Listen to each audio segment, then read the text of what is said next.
200 మంది కుటుంబాలు ఉన్నారు. అందరూ పొద్దున్న లేస్తే పనులు వంట పనులు చేసేటోళ్ళు.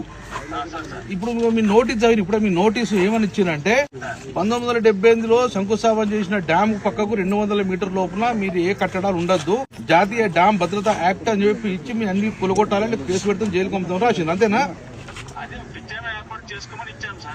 ప్రత్యేకం ఏర్పాటు అంటే ఏం చేసుకోమంటారు?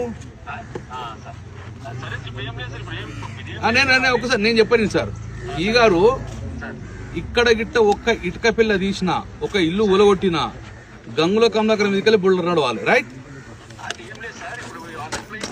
మేము అన్ని ఇప్పుడు మేము ఉన్న మొత్తం రిప్లై ఇస్తాము. నేనే రాసి పెడతా.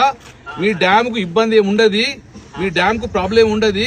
కాబట్టి మీరు ఇప్పుడు ఇంత రాసిండ్రు, ఆ ప్రాణ నష్టం లేదా తక్షణ ఇస్తే 2 సంవత్సరాలు జైలు శిక్ష అని పెట్టిండ్రు.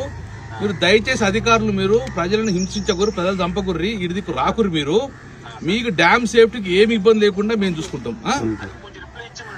నేనే ఇప్పుడు నేనే ఇస్తా. కానీ భయభ్రాంత గురి చేసిన వచ్చి ఎవడు దుకాణం పెట్టినట, ఎంత ఇస్తామంటున్నట, ఇవన్నీ కాకుండా నేను లోకల్ ఎమ్మెల్యేగా ఉన్నా. మీరు better to consult with me only. ఒకవేళ మీకు అటువంటి ఆలోచనలు, ప్రభుత్వంగా ఆలోచన, దుర్మార్గపు ఆలోచన ఉంటే నాతో మాట్లాడండి. నేను వస్తా. కానీ డైరెక్ట్ నేరుగా ప్రజల దగ్గరికి వెళ్తే మాత్రము ఈ ప్రభుత్వానికి తీవ్రమైన పరిణామం ఉంటే హెచ్చరిస్తున్నాను. నేను ఇవాళ నోటీస్ పంపిస్తున్నాము. మళ్ళీ వీళ్ళ దగ్గరికి ఎవరు రావద్దు. రైట్? రాసుకో, క్లోజ్ చేయాలి. మళ్ళీ వాడు పెట్టిండు, హైడ్రా పెట్టిండు, బూడ్రా పెట్టిండు, మారకు అత్తే మాత్రం తీవ్ర పరిణామాలు ఉంటాయి. రైట్? మరి వీళ్ళందరూ ఇంటూ భరోసా కల్పిస్తున్నామని నేను. రైట్ చెప్పుడు కాదు, ఏమంటే నాకు చెప్పాలి. రిప్లై ఇచ్చిన మేము సాటిస్ఫై లేదు, బుల్డోర్ తీసుకొస్తామంటే మాత్రం తీవ్ర పరిణామాలు ఉంటాయి. రైట్?